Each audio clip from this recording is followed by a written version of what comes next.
Ang pagpapalaya ni Zoro at ni Luffy kay Loki na ang pinakinatatakutan na mangyari ng lahat ng mga residente ng Elbaf.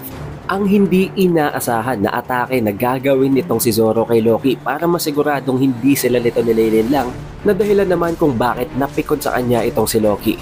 At sa hindi nila inaasahan na pagkakataon, the very moment na nagawa nilang kalasin ng iilan sa mga kadena na nakabalot dito kay Loki, bigla na lamang itong bumangon habang hinahawakan ang isa sa pinakakinatatakutan nilang sandata sa loob ng Elbaf, ang Ragnir.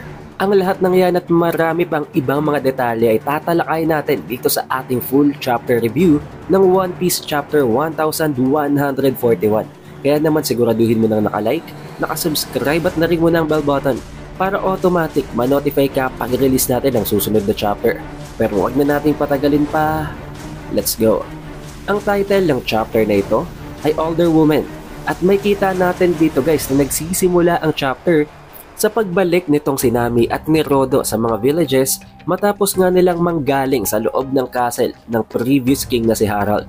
However, napakagalit na galit at napipikon dito itong si Nami dahil sa tinagal-tagal daw nilang naglilibot sa loob ng castle, wala man lamang silang nakitang kahit na anong treasure, kahit na anong diamante, kahit na anong gold bar, kahit na anong jewelries na pwede niyang mapakinabangan dahil alam naman natin na yun lang ang purpose doon nitong si Nami. Unlike nitong si Zoro at ni Luffy na ang purpose talaga ay para palayain itong si Loki.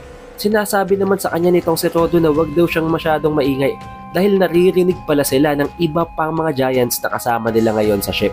Dahil currently pala ang mga na-injured ng mga giant guards ay kasama nitong si Rodo at ni Nami.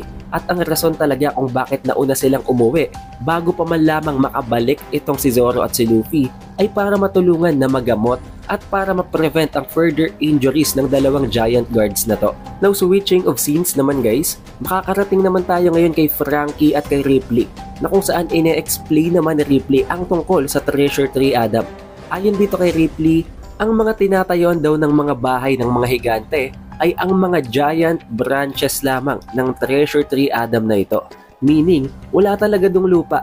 Nakatayo silang lahat sa mga higanteng sanga ng mga higanteng puno na nangangahulugan na wala talaga sila sa ground level guys. Napakataas ng mga bahay nila, nagbumuka lamang na nakaapak sila sa lupa nang dahil na nga sa sobrang laki din ng mga sanga nito.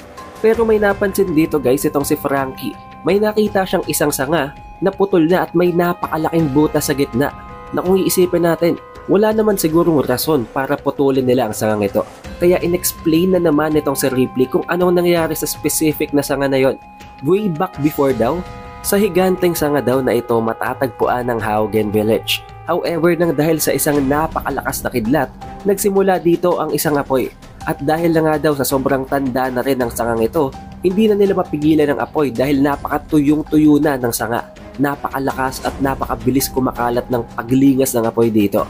Kaya wala silang choice, imbes na antayin nila na gumapang ang apoy hanggang sa madamay pang iba pang mga village na pag-isipan nila na putulin na lamang ito.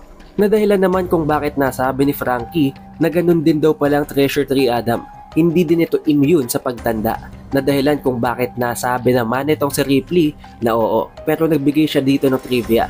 Dahil daw doon, na-figure out ng mga giants na merong dalawang weakness ang Elbaf Kingdom. At yun ay ang lightning and fire.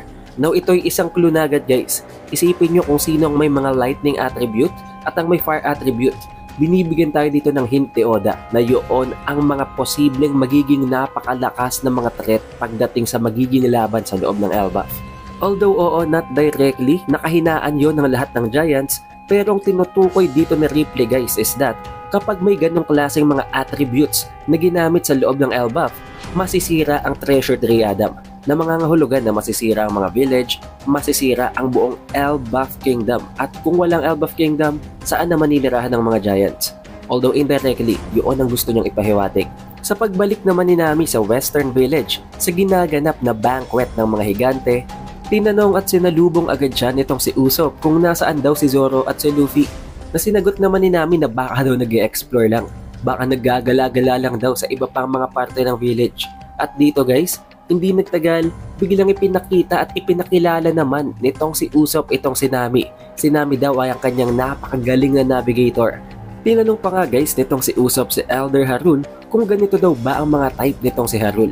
Na sinagot naman nitong si Harul na although hindi daw siya paniniwalaan nitong si Usopp, ang katotohanan daw is that mas gusto daw niya ang older women. Nang dahil dito tinawanan siya ni Usopp at nang dahil na nga sa sobrang lasing na ito, nakalimutan niya na hindi pwedeng galawin ang sword na nakatusok sa ulo nitong si Harul.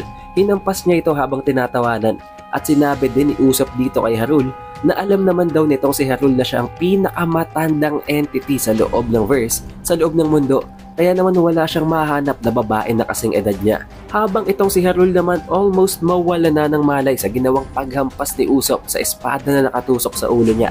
Kaya naman pinigilan nitong si Dory at nitong si Brogy itong si Usopp dahil baka mapatay niya itong si Harul.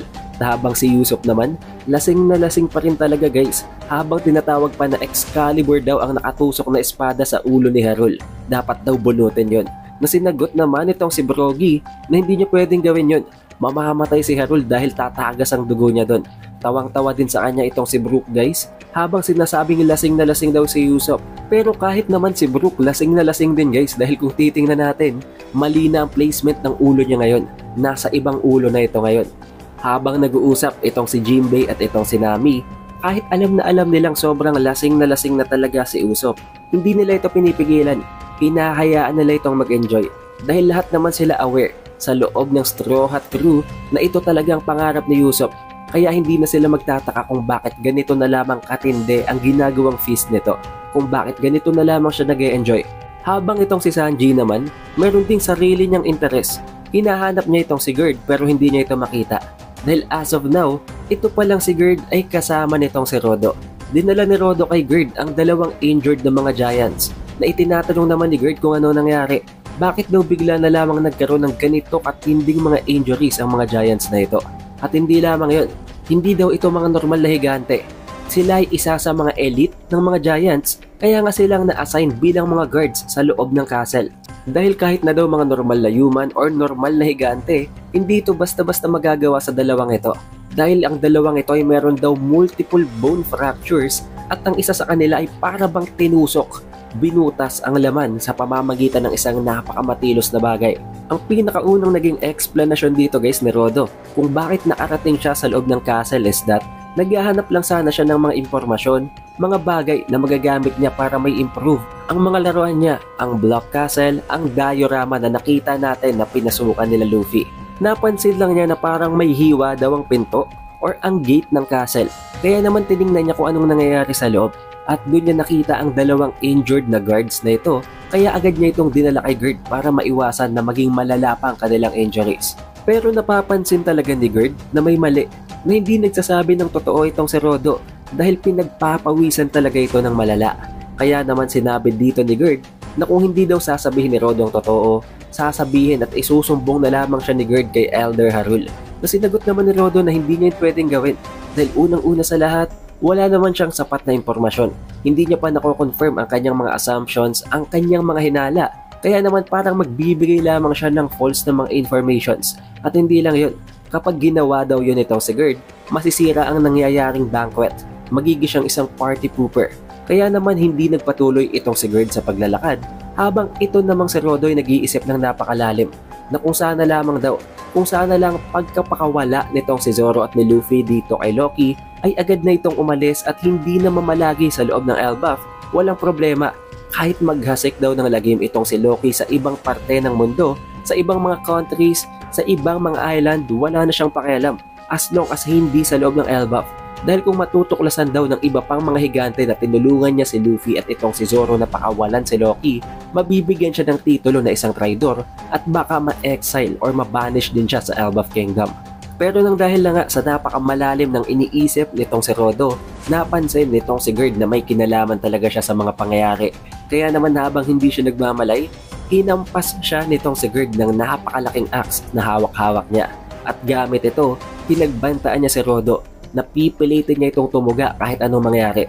Kung hindi, bubugbugin at torturein niya ito.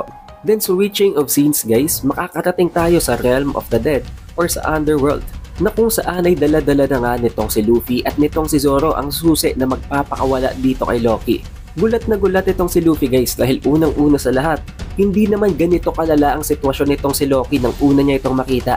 Napakarami na ng napaka-vital na injuries nito na alam naman natin na dulot ng ginawa at ng iniwan na atake nitong si Shamrock. Ito namang si Zoro guys, gulat na gulat. Hindi niya akalain na ganito pala kalaki itong si Loki.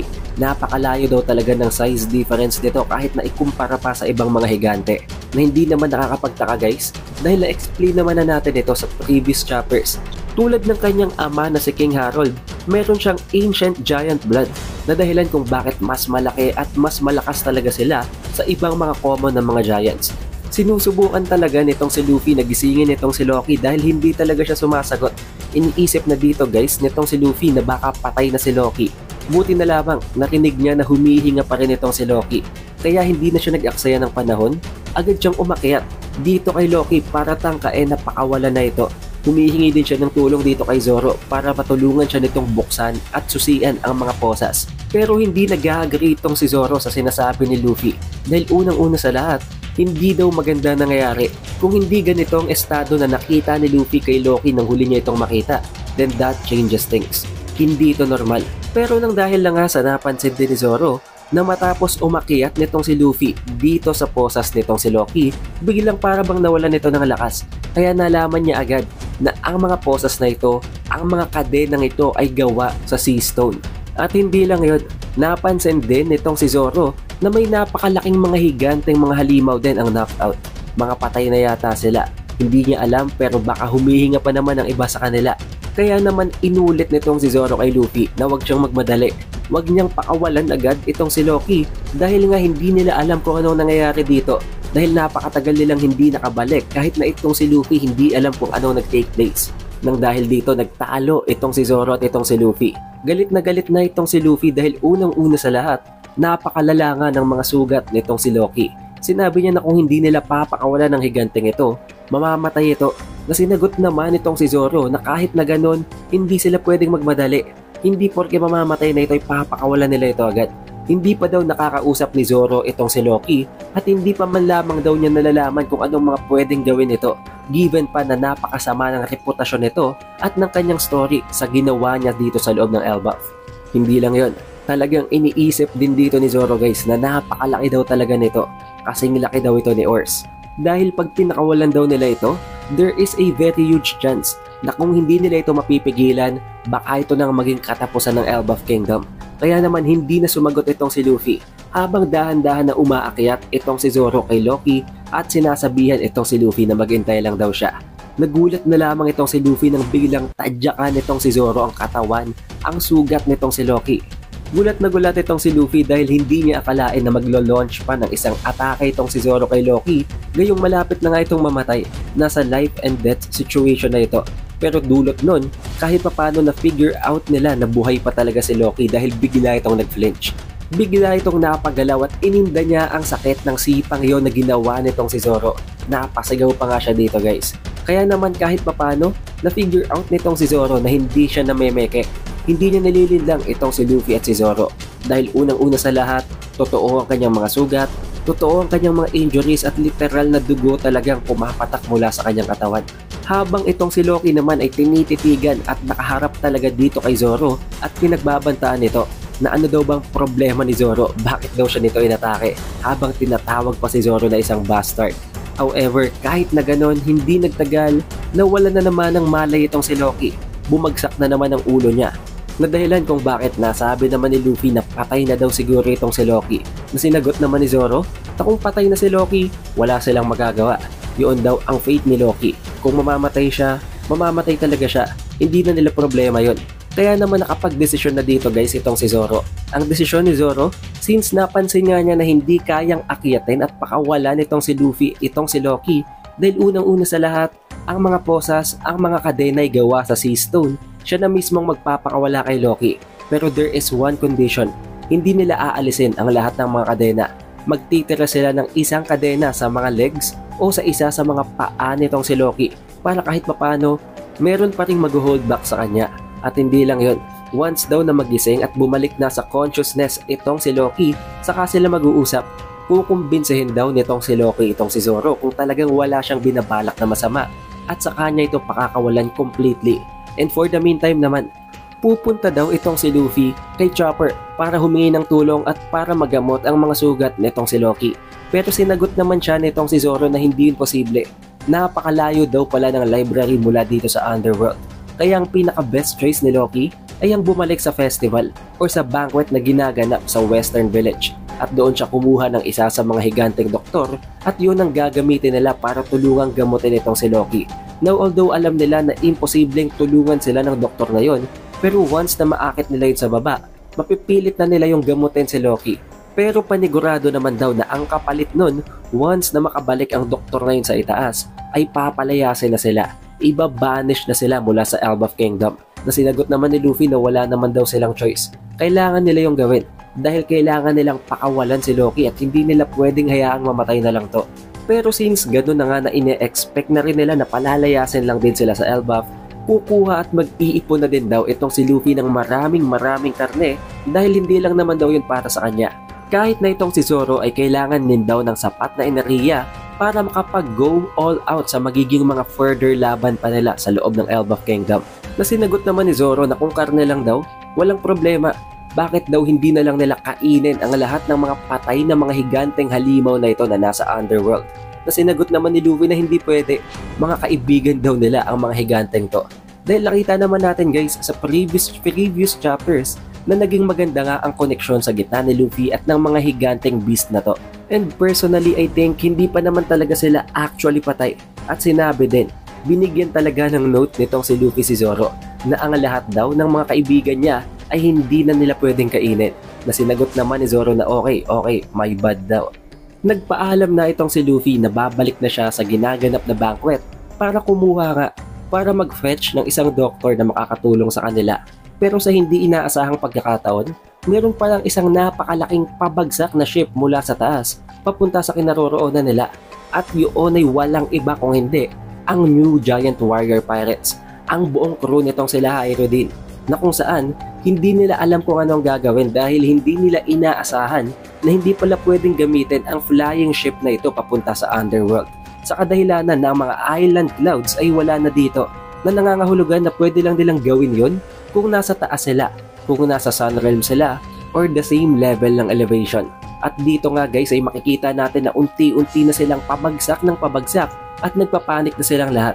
Hindi na nila alam kung anong gagawin. Pero kung papansinin nyo guys, nandito itong si Sanji. At may kita nyo naman na makukumpleto na naman dito ang Monster Trio. Takot na si Hyrodin at ang iba pa. Iniisip nila at tinatanggap nila na ito na ang kamatayan nila. Buti na lamang nagawa silang saluhin nitong si Luffy gamit ang kanyang Gomu-Gomu no Balloon. Ito ang nagsilbing trampoline nila na dahilan kung bakit hindi sila namatay sa impact. Although kahit papano napigilan itong pagbagsak nila, napakalakas din naman ang impact ng pagbalik nila at pagtilapon ng dahil sa elasticity ni Luffy. Pero kahit na ganon, kahit puro bukol, kahit puro injuries pa ang buong crew nitong si Hyrodin, lalong-lalo na siya at itong si Stansen, nagpasalamat pa rin sila kay Luffy dahil okay lang daw, tanggap nila ang injuries na ito. Dahil kung hindi naman daw sila tinulungan ni Luffy, baka patay na sila ngayon. Pero nalaman daw nila ang tungkol sa binabalak ni Zoro at ni Luffy dahil binugbog at tinorture daw nila si Rodo. Napilitan daw si Rodo na sabihin ang katotohanan at sinabi nitong si Hyrodin na no matter what, hindi talaga nila pwedeng pakawalan nitong si Loki dahil isa daw itong sinungaling, isang manipulator ito. Mula pa lamang ng bata sila at magkasama sila nitong si Hyrodin, talagang alam na niya na isang sinungaling si Loki. Ang lahat daw ng gagawin nitong kabutihan, ang lahat ng sasabihin nitong kabutihan ay lahat kasinungalingan. There is never an instance na naging totoo daw ito sa mga kabutihan na behavior.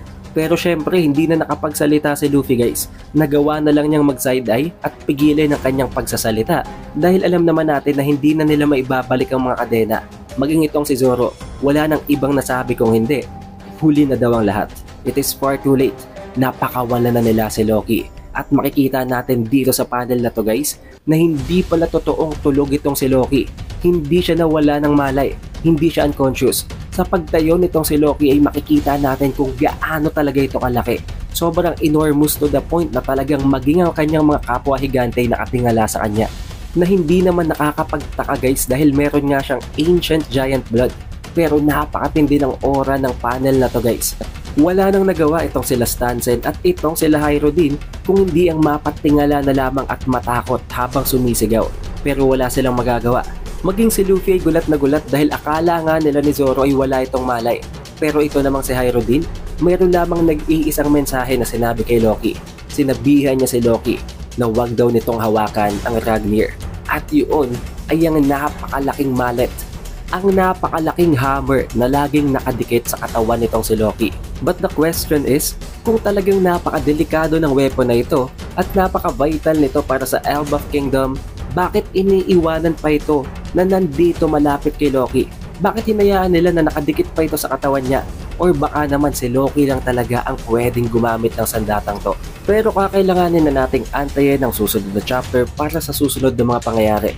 At kung gusto nyo guys, pwede ko na rin kayong gawa ng spoiler chapter reviews para hindi nyo kailangang antayin pa ang full chapter review at meron na kayong hint, meron kayong gist na kung anong mangyayari sa susunod na chapter. And good news, there will be no chapter break next week. Kaya naman malalaman agad natin kung anong mangyayari sa gitna ng mga higanteng ito at ng Monster Trio. Especially itong si Loki na kawawala pa lang. Be sure na naka-like, naka-subscribe at na-ring mo ng bell button para automatic ma-notify ka pag release natin ang susunod na video. Also, we have an official Facebook page at official TikTok account. Kaya naman siguraduhin nyo nang naka-like at naka-follow na kayo sa iba pang mga account natin na yon sa iba pang platforms para masigurado nyong updated kayo sa bawat announcement natin. Shoutout nga pala guys sa napakadaming mga supporters na ito from the previous video sa kabilang channel natin na pinanggalingan natin ng One Piece reviews. Maraming salamat. It is The Updated Weeb and I will see you guys on the next one.